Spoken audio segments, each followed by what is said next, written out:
Attention! Group masturbation! It's been 8 long years. We've been longing, waiting, clowning, and praying. And finally, it is here. No longer will we, Hollow Knight fans, be among the common clown club, as now our game is actually out. So, were all these years, this madness, worth it? Kinda... Not really. I mean, you can do this, but that's about it, really. So why is this? Well, let's go through this one step at a time. I have just finished the 3rd act of the game and jumped straight into the script, because I have a lot to discuss in this video, so much actually that I don't even know where to begin. I guess let's start with fundamentals, the wrapper of a candy, if you will, and it is magnificent. I don't even wanna know how much time was spent drawing these backgrounds, these textures, but the game does look extremely pretty and expressive. Or does it? On a technical standpoint, yes. On the Inland Empire level, not really. You see, in Hollow Knight, and yes, let's address this straight away, I will compare this game to its predecessor a lot, because the faults of this game are clearly more visible when you have something to compare it to, and what is not a better subject for comparison than the game that this whole thing was based on. I do get that Silksong is not Hollow Knight, it's billion times more different, but nevertheless, it is as similar as it can get. So, where was I? Oh yeah. When you look away from the visuals and the amazing cutscenes, why does the game feel so numb? Where are the bright, unique characters? Where's the deceptively cozy feel? What, are we gonna fight the sun? Why is everyone in Farlom so bleak and uninteresting?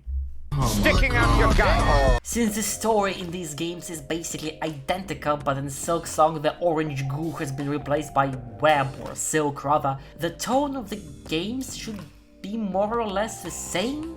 So why all of this is so depressing and dull? There are some highlights, of course, like this guy or that guy, but other than that, there is no one I really cared about, even Sherma, which might get some people upset, but I just felt like they took Myla and made her more of a complete character rather than just an NPC that half of the players just ran past by. There are so many areas in the game that serve no purpose and are just there to show you things you have already seen, like the pogring mechanic this game just adores, or this exact jump that the game considers so difficult it repeats it 10 billion times.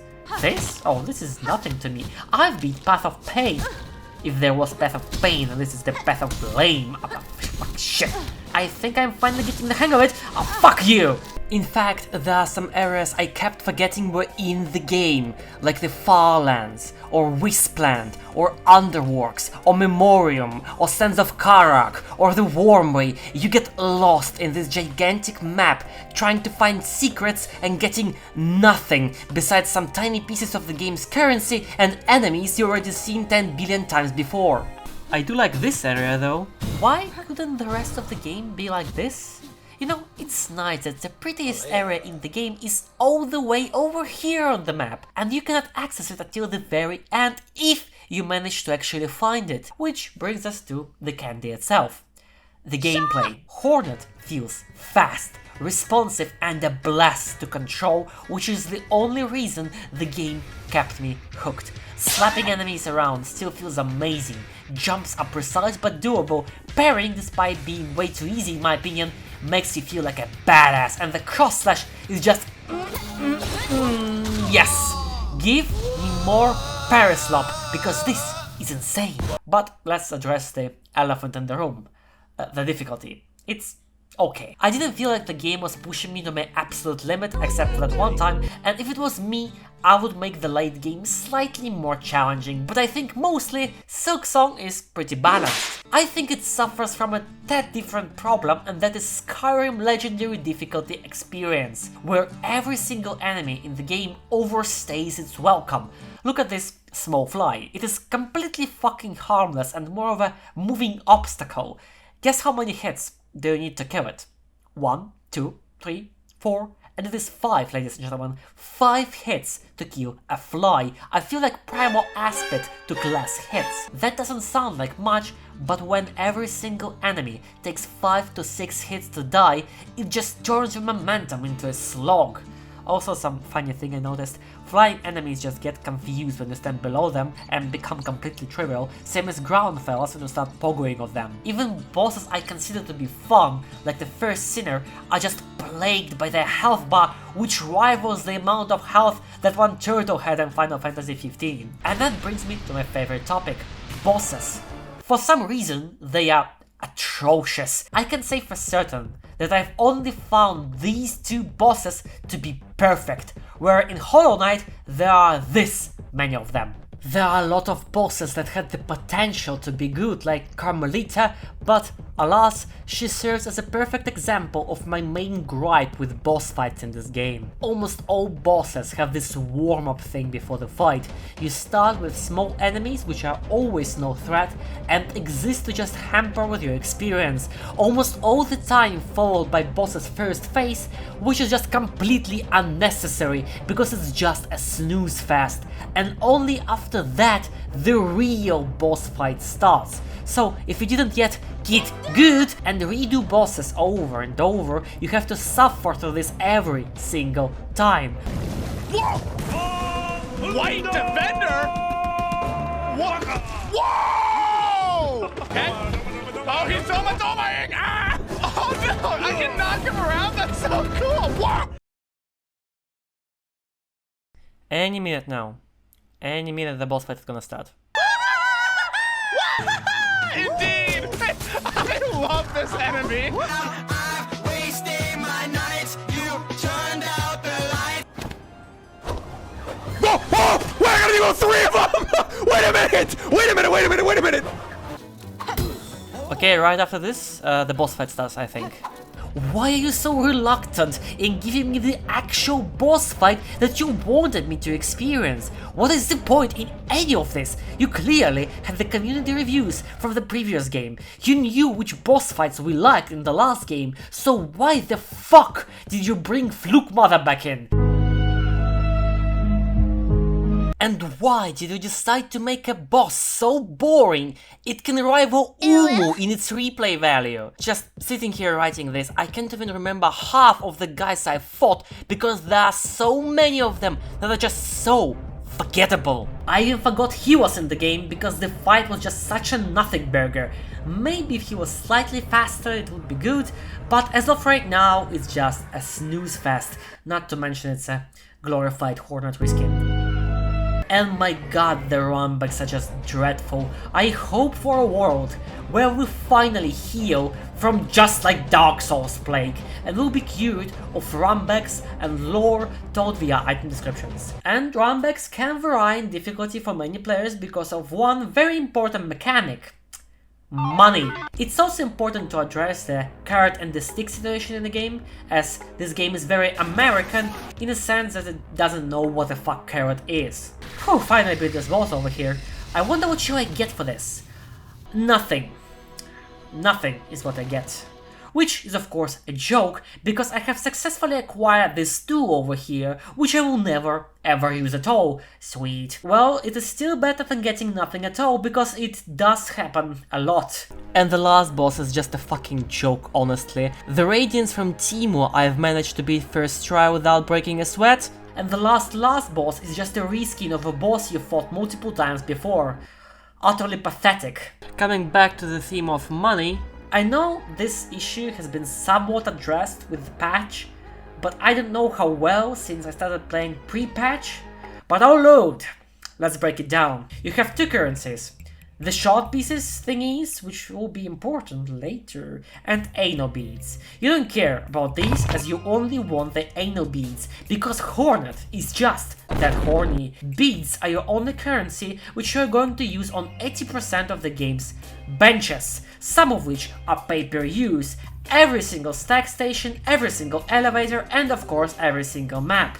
I can't imagine navigating this game as a new player because holy shit, the game asks so much from you and gives you very little in return, as half of the enemies do not drop any anal beads, they only drop shell shards. Like this amazing area over here that if you enter with exactly 0 beads, you will leave with a whole whopping of 0 beads, because not a single enemy here drops any. So enjoy your time with no map and no benches. It would help, if bosses dropped some money, but they rarely drop items, let alone money. So is there no point in killing enemies that don't drop any money? Yes, and I think the game knows this, because another plague of this game is arenas. If you ask 100 people who are really into Hollow Knight what their favorite thing about the game was, I doubt even one would say gauntlets or arena areas, because let's be frank, they are quite boring. You get locked in a room and then 2 to 3 regular enemies will spawn to fight you. They break your pace, make you fight the same 2 enemies you already fought 3 billion times before, serve no purpose, and are very, very boring. So you better believe Silksong is swarmed with these. Why? I have no idea, honestly, especially in that one area of the game where it is the same duos 3 times in a row with little to no changes. Sequels usually take all that is good from the original and then double it, so according to Team Cherry, the best things about Hollow Knight were the arenas and the Fluke Mother, of course. What a drop in quality. Speaking of drops, did you know that they added the critically acclaimed title by the name of Genshin Impact into this game? Yes, you heard that right. For a small price of your mental health, this game will provide you with plenty of thrilling quests, such as wandering around in an empty area over and over and collecting bells, killing the same enemies over and over again for a chance, not a guarantee by the way, a chance of getting a job you need for a quest. According to my girlfriend, even this PDF file heaven was easier on the player. The courier missions that will make you consider starting a war against Uber Eats, and of course donating quests, just in case you had some spare money left. You are not having any money, come on now. And the game is filled with tiny details that serve no purpose other than just to annoy you. Why do courier parcels take damage if you bump into something? Why do some styles have these stupid blind spots? Why that in order to use some tools you have to go to specific places to refill them? Why can you super jump only in specific spots? Why is a big part of the content is locked behind the completion of side quests and finding grubs? Why does Geostorm only work on beads and not shards? Why do you get switched to a new crest when you unlock it, making you sit on a bench to change it back? Why? A lot of things. Tools are a new mechanic that you use in Silksong, and what do? Well, you either throw them at enemies, or you throw them just for the heck of it, or you use them to buff yourself, and honestly, tools are the least exciting thing about the game for me. Most of them are quite useful and do tons of damage, but at the same time they don't really influence my playstyle that much, since a lot of them, like the electric bolts, roboflies and tags, work on fire and forget kinda deal. The more interesting tools that you need to actually aim with just seemed useless to me, but then again I did not test them that much. Additionally, after you use all these tools, you will see that they need to be crafted on the bench using, you guessed it, shell shards. And this is the crafting we were promised. Problem: especially early on, you won't have that many shards, and if you're hard stuck on a boss, well, go farm more shards, idiot. Same as blood flasks in Bloodborne, the game punishes you for being stuck and experimenting with gear, which is a little bit stupid in my opinion, and trust me, nothing feels worse than finding a secret and secret in question being nothing but a bunch of shards. A lot of times it feels like you're not progressing, the important upgrades are scarce, and usually you're left with useless tools, styles that make you weaker, and extra masks which are half of the time pointless because almost everything in the game does 2 masks worth of damage, and if you have 7 HP you might as well think that you have 8. I've been talking about styles, so what are they? For my money, there are only 2 styles in the entire game: Wanderer and Architect, the latter being very unique and weird. I never really got used to it, but I see the huge potential that this style has.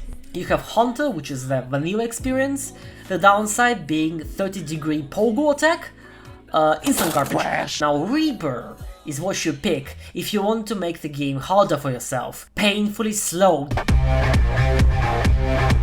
Doesn't do that much damage, and the most important question of them all, what the fuck is this? What?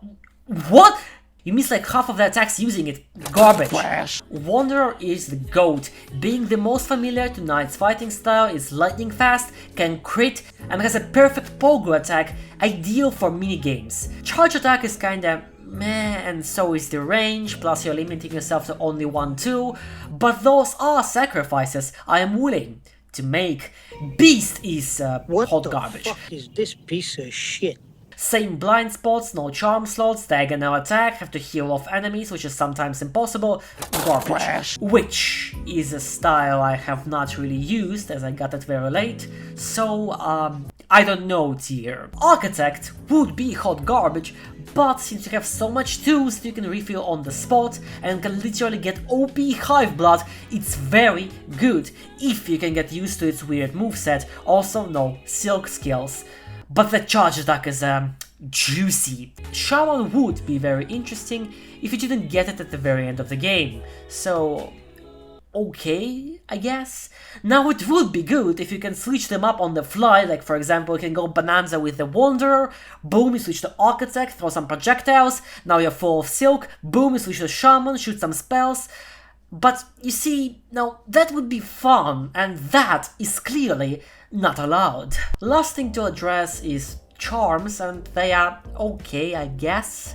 I'm not a big fan of separating blue and yellow charms, because in Hollow Knight I liked balancing convenience-based charms with battle charms, but it works here and I have no problem with it, outside of, you know, yellow charms being so useless, like this one. What the fuck even is this? As usual, some of the charms are OP and some are hot garbage, but what can you do? I just found a combo that works and stuck with it. But enough is enough, because it is time to call you out, Silksong gamers. It came to my attention that at least 70,000 of you have downloaded literal cheats for this game.